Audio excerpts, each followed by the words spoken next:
The family group chat had existed for years, quietly humming in the background of my life. It was never intimate or deep, but it was constant. Birthdays were acknowledged there, holidays announced, photos shared that proved we were still technically connected. It was a place where updates lived, not honesty. A digital room we all passed through, without ever really sitting down together. I had learned to keep my expectations low.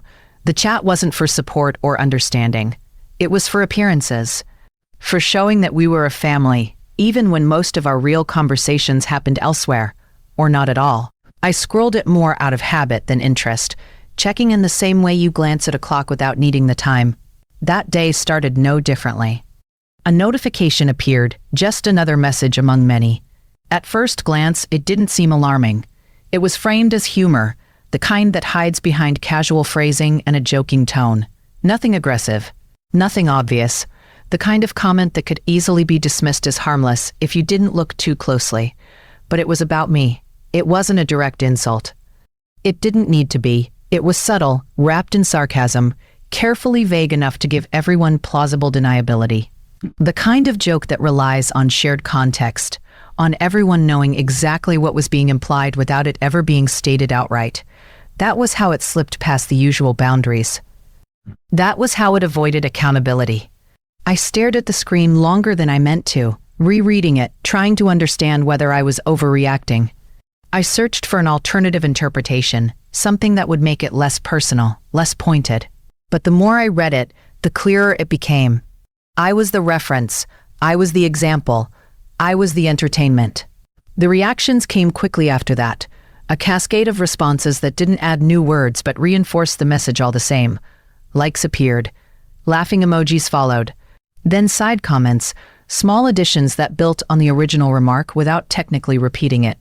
Each reaction felt like another hand raised, another person choosing a side without ever saying they had. What hurt most wasn't just the joke itself, it was the speed with which everyone joined in, the ease of it, no hesitation, no pause to consider how it might land. It was effortless for them, like this was a role they had rehearsed without realizing it. I became acutely aware of the imbalance. There were many of them, spread across different branches of the family, reinforcing each other. And then there was me, one name in the group, one presence, silent so far, watching.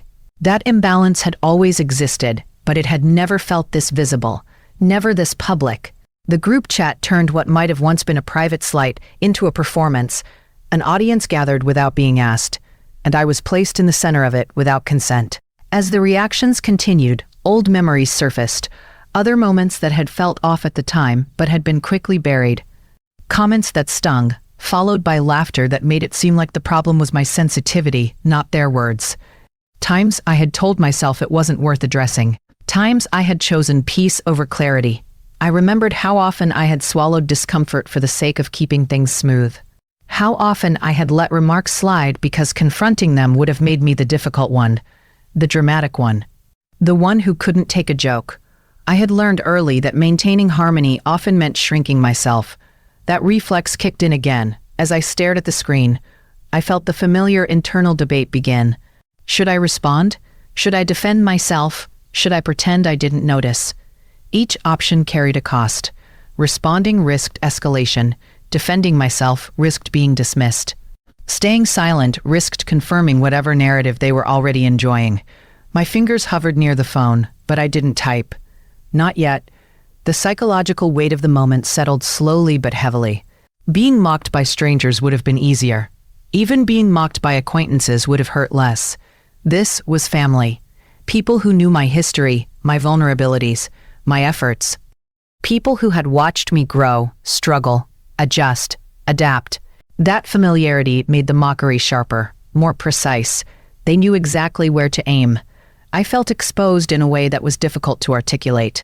As if something private had been dragged into the open and reshaped into entertainment. As if my life had been reduced to a punchline without my permission. The group chat, once background noise, now felt like a spotlight. I tried to ground myself, to remind myself that this was just a screen, just words, just people passing time, but the emotional impact refused to be minimized. The laughter lingered even when the notifications stopped. It followed me as I put the phone down, as I picked it back up, as I checked again against my better judgment. Each new reaction reinforced the same truth. This wasn't accidental. This wasn't a misunderstanding. This wasn't one person misspeaking. It was collective, coordinated, even if unconsciously. And that was what made it different.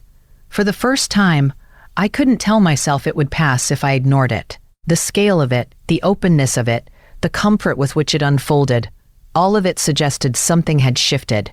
This wasn't just another moment to endure. It felt like a line being tested. I told myself to let it go. I told myself I had more important things to focus on. I told myself silence had worked before, but as I stared at the screen, one last time, another notification appeared. And then another. The messages kept coming. Silence had never been an accident for me. It was a skill I learned early, refined over years of navigating family dynamics where speaking up often came with consequences. I had learned that peace was not something freely given. It was something negotiated, often at the expense of my own voice. Staying quiet had kept things stable. It had kept doors open. It had kept me included. In my family, confrontation was treated like a failure of character. Respect was measured by how much discomfort you could absorb without reacting. Endurance was praised. Calmness was rewarded. And anyone who disrupted that balance, even in defense of themselves, was quietly labeled difficult. I had watched that pattern play out more than once, and I had taken notes without realizing it. So when the messages kept appearing in the group chat, my instinct wasn't to respond. It was to retreat. I told myself that reacting would only make it worse, that engaging would turn a moment into a conflict. Silence felt safer, familiar, controlled. But my body didn't agree with my logic. Every time I opened the chat, my chest tightened, my breath became shallow, my thoughts sped up, tumbling over each other as I tried to predict what I would see next. I felt a constant hum of tension under my skin, like I was bracing for impact even when nothing new appeared. The phone became something I both dreaded and couldn't stop checking. I would scroll, then close the app, put the phone down, then pick it back up minutes later. My heart reacted before my mind could catch up, responding to the possibility of humiliation as if it were a physical threat. Even when no new messages appeared, the anticipation lingered. My silence didn't slow anything down. If anything, it seemed to invite more. Without resistance, the tone of the chat grew more relaxed. The comments continued, layered with the same casual cruelty, the same joking detachment. My lack of response was read not as hurt, but as consent, as approval, as confirmation that this was acceptable territory. I could see how easily narratives formed in that space, how quickly silence was interpreted as agreement. No one paused to check in. No one asked if I was okay. The absence of my voice made it easier for theirs to grow louder. I thought about how deeply this behavior was rooted in generational expectations, the unspoken rules that had shaped our interactions long before group chats existed. You don't challenge elders. You don't call out family. You don't air discomfort. You endure, and in enduring, you prove your worth. Those rules had been passed down quietly, enforced not through punishment, but through exclusion, through subtle shifts in tone, through distance. I had absorbed them so thoroughly that I rarely questioned them anymore. Silence had become my default response, not because it felt good, but because it felt correct. And yet, sitting there alone with my phone, surrounded by messages that weren't meant to include me so much as define me, I felt an unmistakable loneliness. The group chat was full of voices, but none of them were speaking to me. They were speaking about me, around me, over me. I was present, but invisible. Included, but isolated. On the surface, I maintained my calm. I went about my day. I responded to work emails. I smiled when I needed to. No one looking at me would have known anything was wrong. I had perfected the art of appearing unaffected. Inside, something darker was brewing, a mix of humiliation and anger that I didn't know where to place. The anger felt dangerous, too loud, too sharp, so I pushed it down. The humiliation settled more easily, heavy and familiar, reinforcing the belief that this was simply my role.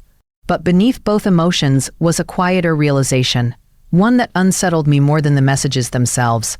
Silence, which had once protected me, was no longer neutral. It wasn't just shielding me from conflict, it was allowing harm to continue unchecked. Each moment I stayed quiet reinforced a pattern that diminished me. Each unchallenged comment added weight to a story I hadn't agreed to tell. I began to wonder when endurance had crossed the line into erasure. That night, long after the notifications slowed, I found myself scrolling through the group chat again. Not just the recent messages, but older ones. Further back than I usually went. I wasn't looking for anything specific at first, just context. But as I scrolled, I realized I was searching for something else entirely. That was the night I started looking back at old messages. What began as a restless impulse turned into a deliberate act. I scrolled past the recent messages and kept going further back than I usually allowed myself to linger. The familiar names blurred together as the dates changed, months dissolving into years. I wasn't searching for a single moment anymore. I was trying to understand how we had arrived here. The group chat told a story I had never read all at once. Messages that once felt isolated took on new meaning when viewed together. What I had dismissed as one-off remarks now appeared in sequence, forming a rhythm I couldn't ignore. The tone shifted subtly but consistently, moving from teasing to targeting, from casual to cutting. Each message on its own might have been defensible. Together, they were undeniable. I expanded the search beyond the group chat.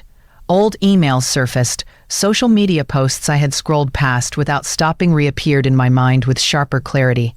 Comments left under shared photos, side remarks tucked into congratulatory posts, the same pattern repeated across platforms, across time. Sarcasm showed up again and again, always aimed in the same direction. Financial comparisons disguised as concern. Jokes about my choices, my pace, my priorities. Personal details turned into material, referenced just enough to sting without ever being fully acknowledged. The language was clever, careful, designed to hover just below the line of outright cruelty. As I read, I started to notice who was most often at the center of it. Certain relatives appeared repeatedly, initiating the tone or amplifying it once it began. They didn't always say the harshest things, but they knew how to steer the conversation. Others followed, adding reactions or small comments that reinforced the original point without carrying the responsibility of starting it. It wasn't random. It wasn't evenly distributed. It was directional. I recognized moments I had once laughed off, replaying them now with new understanding. Times I had told myself I was imagining things. Times I had questioned my own reaction instead of their intent. I remembered how quickly I had smoothed things over, eager to restore balance, even when I was the one unsettled. Those moments had felt easier to minimize than to confront. Preserving family harmony had always seemed more important than addressing discomfort. I had believed that if I didn't make a big deal out of it, it wouldn't become one. That belief had guided so many of my choices that I rarely stopped to examine it. But as the messages stacked up, something shifted inside me. The confusion that had once clouded these interactions began to lift. In its place came clarity, quiet, steady, and unsettling. I could see the through line now, the consistency, the intention hidden behind humor. I remembered the times I had tried to express discomfort, only to be met with dismissal. How quickly the focus had shifted from what was said to how I reacted. I was told I was reading too much into it, that I was too sensitive, that it was just a joke. Those phrases echoed in my mind as I scrolled, each one now sounding less like reassurance and more like control. Gaslighting had never felt dramatic in the moment. It had been subtle, almost polite, a gentle rewriting of reality that left me doubting my own perception. Over time, it had trained me to second-guess myself, to trust their interpretation over my own emotional response. Seeing the messages laid out in front of me disrupted that conditioning. The evidence was there, unedited and time-stamped. Patterns don't require interpretation. They reveal themselves through repetition. This wasn't a series of misunderstandings. It wasn't a clash of personalities. It was behavior that had been allowed to continue because it was normalized, excused, and shared. The group dynamic rewarded it. Silence had protected it. Laughter had reinforced it. I felt a strange mix of grief and validation. Grief for the years I had spent questioning myself. Validation in knowing that my discomfort had always had a reason. The realization didn't bring immediate relief, but it grounded me in a way I hadn't felt before. As I continued scrolling, I noticed gaps, moments where messages were missing, threads that ended abruptly. I remembered deleting certain conversations in the past, not because they were unimportant, but because they hurt too much to revisit. I had erased them in the hope of moving on, unaware that I was also erasing proof. And then, buried deeper in the archives, I saw something I didn't expect. Messages I had forgotten to delete. The screenshots felt heavier than they should have, like proof I had been carrying alone.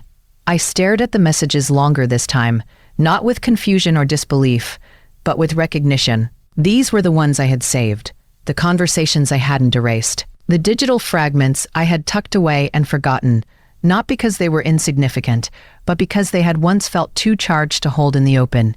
Collecting them hadn't been a single, intentional act. It had happened gradually, almost instinctively. A screenshot here, a saved message there, a voice note archived instead of deleted. Each one captured in a moment when something didn't sit right, when I needed reassurance that what I was experiencing was real. At the time, I told myself it was just for reference, for clarity, for later. I didn't frame it as evidence then. I framed it as self-protection. The screenshots were methodical in their own quiet way.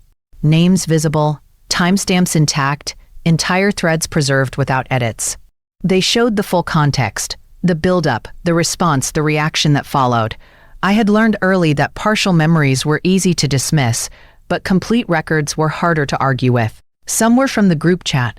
Others came from private messages, sent just far enough from the public space to maintain deniability. There were voice notes, too, saved because tone mattered as much as words. The pauses, the inflections, the laughter that softened the insult while sharpening its impact. I felt a flicker of fear as I gathered them all in one place. A familiar unease surfaced, whispering that keeping these records could be seen as disloyal, that saving messages from family crossed an unspoken line.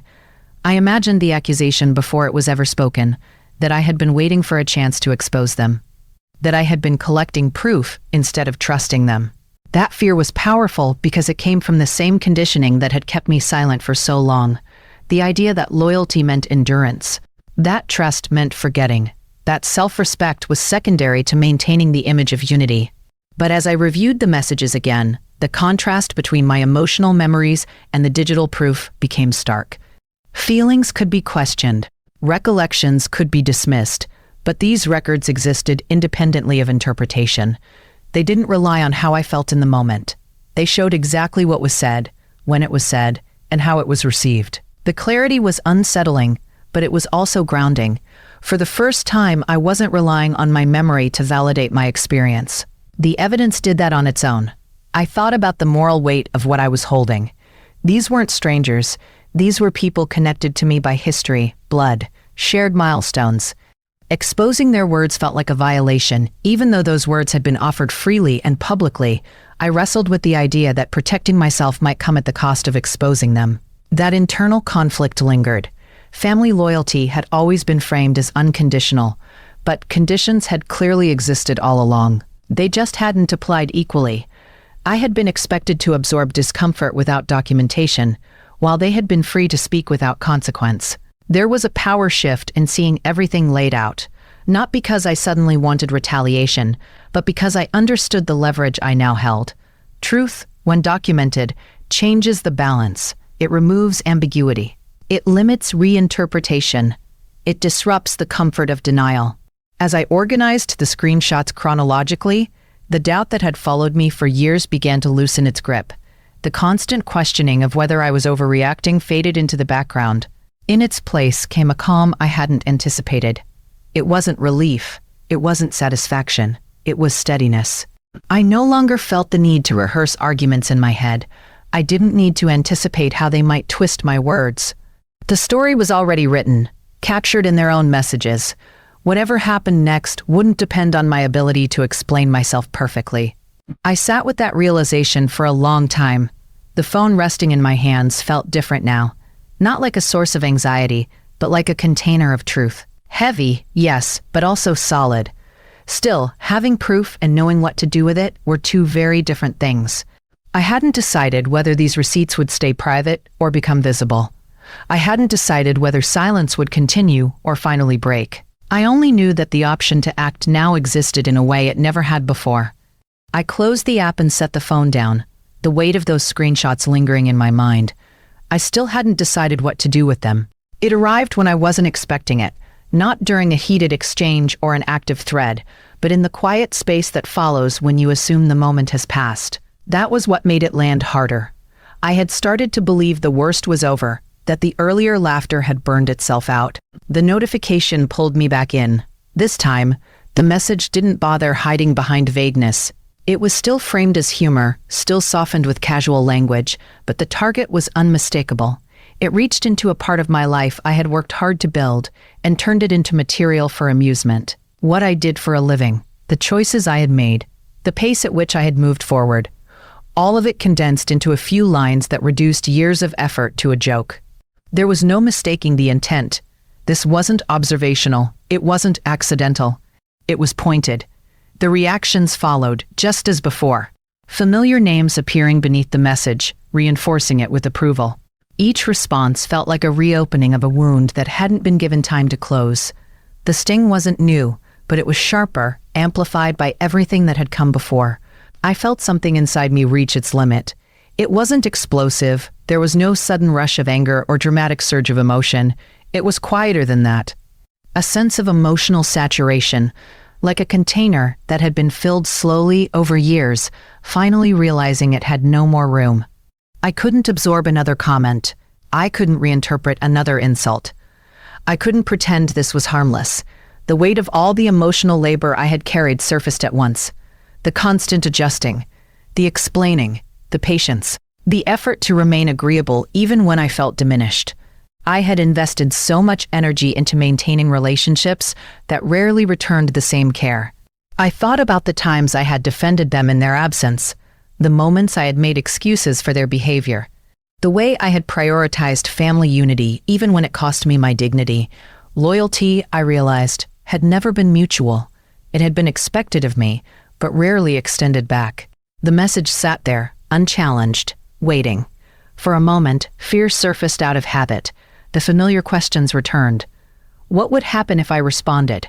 How would this shift the family dynamic? Would I be blamed for escalating things? That fear had kept me in place for years, shaping my silence more than I cared to admit. But something had changed. Staying quiet now felt different than it had before. It no longer felt like neutrality. It felt like agreement, like acceptance, like a quiet endorsement of the version of me they were presenting to each other. I understood, with uncomfortable clarity, that silence in this moment would cement the narrative they were creating. That realization stripped the fear of its power. In its place came resolve, not loud, not reckless, but firm. The kind of resolve that settles in your chest and doesn't ask for permission. I didn't feel the need to defend myself emotionally. I didn't feel the urge to explain or justify my choices. I felt ready to stop absorbing and start responding. I thought about the receipts I had gathered, the screenshots waiting, organized and complete, the truth that existed whether I shared it or not. For the first time, the idea of using them didn't feel reactive. It felt proportional. My hands were steady as I picked up the phone again. The anxiety that had once made my fingers hesitate was gone. In its place was a clarity I hadn't felt before, a sense that whatever followed, I would no longer be carrying this alone. I opened the group chat, and I started typing. I didn't preface what I was about to share. I didn't add context or emotion or qualifiers. There was no long message explaining how I felt or why I was hurt. I understood, in that moment, that explanation was exactly what I no longer owed. One by one, I attached the screenshots. They appeared in the chat without commentary, names visible, timestamps intact, full conversations preserved, messages they had written themselves, posted back into the same space where the jokes had lived. There was no framing, no accusation, just facts presented plainly. I chose that restraint deliberately. I knew how easily emotions could be dismissed, how quickly anger could be used against me. If I appeared reactive, the focus would shift from what had been said to how I was saying it, so I removed myself from the equation as much as possible. I let the record stand on its own. As the last screenshot sent, I felt the physical reaction almost immediately. My stomach tightened. A wave of nausea rolled through me, sharp and sudden. For a brief second, I considered deleting everything, erasing the moment before it fully existed. My heart raced as the messages registered as delivered. Then came a strange sense of relief. It wasn't joy or triumph, it was release. The kind that comes after holding your breath for too long. The truth was no longer confined to my memory or my private archive. It had been returned to the place it came from. I sat with the phone in my hands, staring at the screen as the seconds stretched on. Each moment of waiting felt heavier than the last. I braced myself for backlash, for defensiveness, for denial. I had rehearsed 100 possible responses in my head over the years, but now that the moment had arrived, there was nothing left to prepare. What struck me most was how quiet I felt inside. There was no urge to follow up, no need to clarify or soften what I had shared. The absence of commentary wasn't avoidance, it was intention. I had spent years trying to articulate my experience in a way that would be accepted. Now, I understood that clarity didn't require persuasion. Factual truth carried a weight that arguments never could. Arguments invite debate, they create sides. They allow for reinterpretation. Evidence doesn't ask for agreement. It simply exists. By choosing documentation over explanation, I removed the opportunity for the conversation to be reframed as a misunderstanding or an emotional overreaction. Posting those receipts was more than a response. It was a reclaiming of narrative control. For so long, others had defined the story, shaping how my silence was interpreted and how their humor was excused. With a few attachments, that dynamic shifted. The story was no longer about how I felt. It was about what had happened. I was acutely aware of the risk I had taken. There was no undoing this. Family dynamics, once disrupted, rarely returned to their previous form.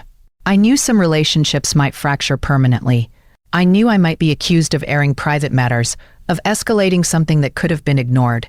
But I also knew that ignoring it had already cost me too much. The screen remained unchanged for a long moment. No reactions, no responses, no typing indicators. The familiar stream of chatter stopped abruptly, as if someone had turned off a switch. That silence was different from the ones I had lived with before. It wasn't dismissive. It wasn't careless. It was heavy, charged with recognition and discomfort. I waited, phone still in hand, unsure of what would come next. The chat went silent. The quiet didn't last forever, but it lasted long enough to feel intentional. Minutes stretched into hours without a single response in the group chat. No reactions. No attempts to redirect the conversation. The absence of noise felt heavy, as if everyone was recalibrating at once, unsure of how to proceed now that the truth had been placed in the open. Then, slowly, signs of movement appeared, but not where I expected them.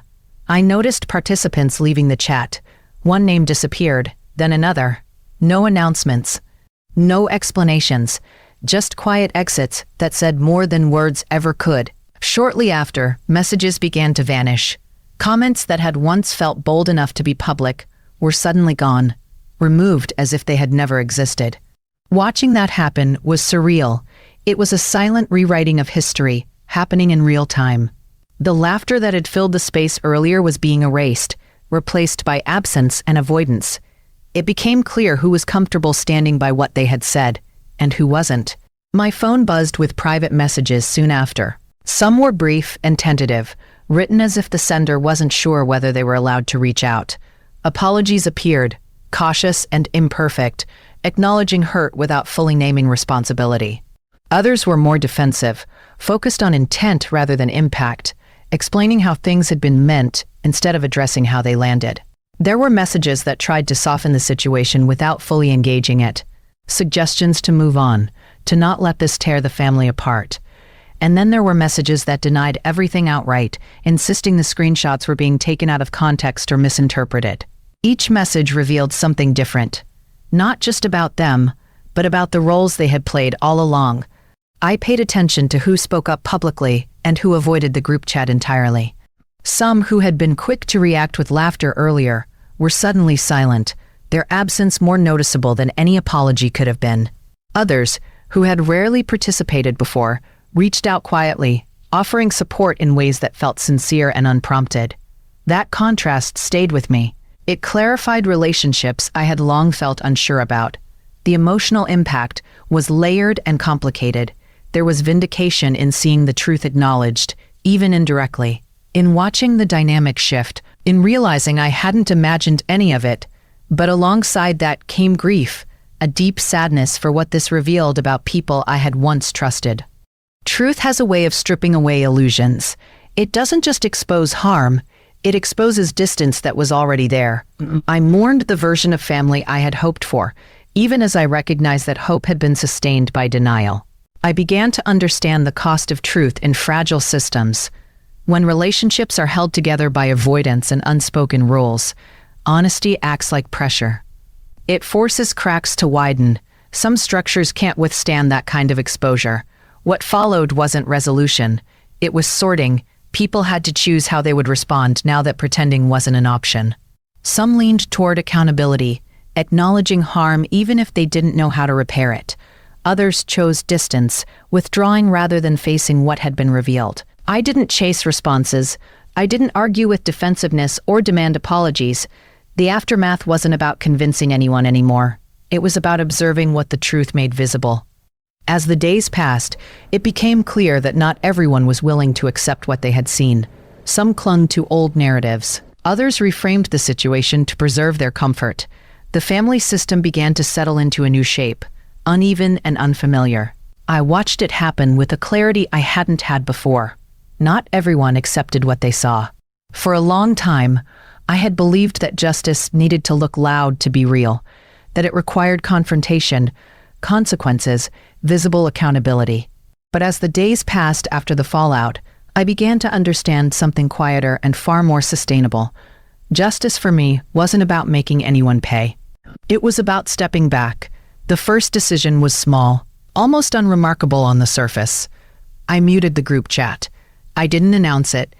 I didn't explain. I simply chose not to be available to the constant undercurrent of tension and half-responses that lingered there. The notifications stopped, and with them the reflexive spike of anxiety I had grown used to. For the first time in a long while, my phone felt neutral again. Then came harder choices. There were individuals I blocked entirely, not out of anger, but out of necessity. People who had shown me, clearly and repeatedly, that access to me was something they didn't treat with care. Blocking them felt drastic at first, like crossing an invisible line I had been trained to respect. But once it was done, I noticed how quickly my body relaxed, as if it had been waiting for permission. Leaving the group chat altogether took longer. It felt symbolic in a way the other steps hadn't. That space had represented family connection, however flawed. Walking away from it meant accepting that proximity didn't equal belonging. When I finally left, there was no dramatic exit, just a quiet removal of myself from a room where I had never truly been safe. As I stepped back, I began redefining what family meant in practice, not just in theory. I realized that roles I had accepted for years, mediator, peacemaker, absorber, were never formally assigned. I had stepped into them out of habit, not obligation. Letting go of those roles created space I didn't know how to fill at first. Guilt followed quickly, as I knew it would. It surfaced in familiar ways, echoing years of people-pleasing, the voice that told me I was being selfish, that I was overreacting, that I should try harder to keep everyone comfortable. That voice had been shaped by repetition, reinforced by the belief that my worth was tied to how much I could endure without complaint. Sitting with that guilt was uncomfortable, but necessary. I began to see it for what it was, not evidence that I was doing something wrong, but proof that I was doing something new. Choosing myself disrupted patterns that had relied on my compliance. There was strength required in that choice, even when it didn't feel heroic. Strength in resisting the urge to explain myself again.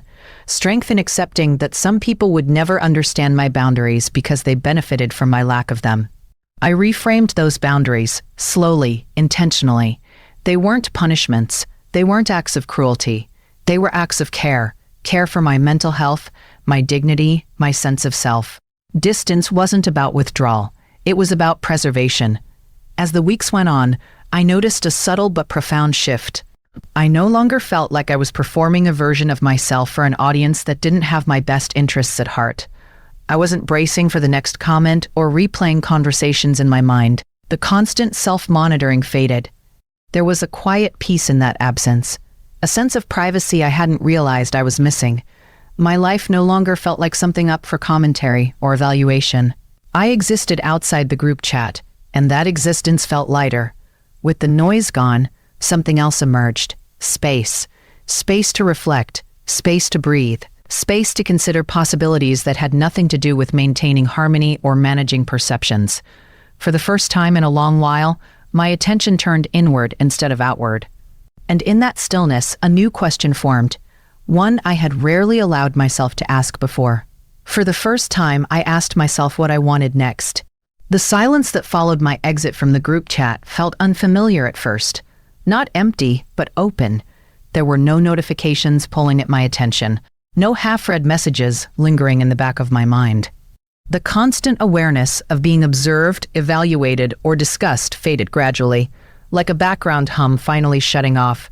That absence created space for an emotional detox I hadn't realized I needed. I stopped replaying conversations in my head. The mental loops that once consumed quiet moments began to loosen their grip. I no longer woke up with a sense of anticipation or dread about what I might find on my phone. My nervous system, which had been on high alert for so long, started to settle. With that calm came clarity. I began to rebuild my confidence in ways that felt grounded rather than performative. Without the pressure of family judgment, I could assess my choices honestly. I revisited decisions I had once questioned and saw them through a different lens, not as failures or delays, but as steps taken at my own pace, under my own circumstances.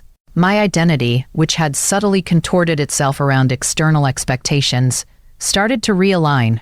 I wasn't reacting anymore. I was choosing. The changes showed up in small, tangible ways. I slept more deeply, no longer waking up with a tight chest or racing thoughts. My focus improved. Tasks that once felt overwhelming became manageable again. I trusted my instincts without immediately second-guessing them. That self-trust felt new and fragile, but real.